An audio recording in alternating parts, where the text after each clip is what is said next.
Good morning. এই জোরে বল, কটা বাজে এখন? গুড মর্নিং হলো 11টার সময় গুড মর্নিং হয়েছে, তাই তো? বল গুড মর্নিং, একটু জোরে বল, শুনতে পাইনি তো। Good morning.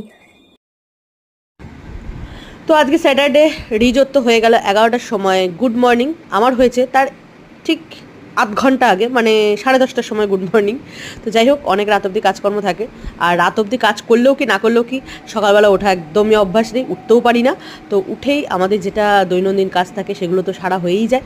তারপরে হচ্ছে একদম মানে শরীরে আমেজ আসতে হবে, সেই জন্য কী করতে হবে, চা খেতে হবে। তো চাটা তো অতি অবশ্যই আগে খেতে হবে। তো চা বসিয়ে আমি আমার কাজকর্মগুলো সেরে নিলাম, ততক্ষণে আমার চাটা হয়ে যাচ্ছে। কারণ চা না খেলে কিন্তু শরীরে এনার্জি পাওয়া যায় না। তোমরা কে কে সকালে এবং বিকালে দুবার চা খাও আমাকে কমেন্ট করে জানিও। আমার প্রত্যেক দিন সকালে 1 কাপ আর বিকালে 1 কাপ লাগবেই, নয়তো মাথা যন্ত্রণা কিছুতেই ঠিক হবে না। তো সেরকম চা খেয়ে নিলাম, চা করছি। আর চন্দন নেই, চন্দন ডিউটি চলে গেছে। আমি ঘুমাচ্ছিলাম, চন্দন ডিউটি চলে গেছে। আমাকে এখন একাই চা খেতে হচ্ছে, কিন্তু আমি চা খেতে খেতে চন্দন চলেও এসছে। তো চন্দনকে আবার ফের করে দিতে হবে চাটা। তো ছোট্ট একটা মিনি ব্লগ করলাম, ব্লগটা কেমন লাগলো অবশ্যই জানিও, আর আমাদের কমেন্ট করে জানিও। টাটা।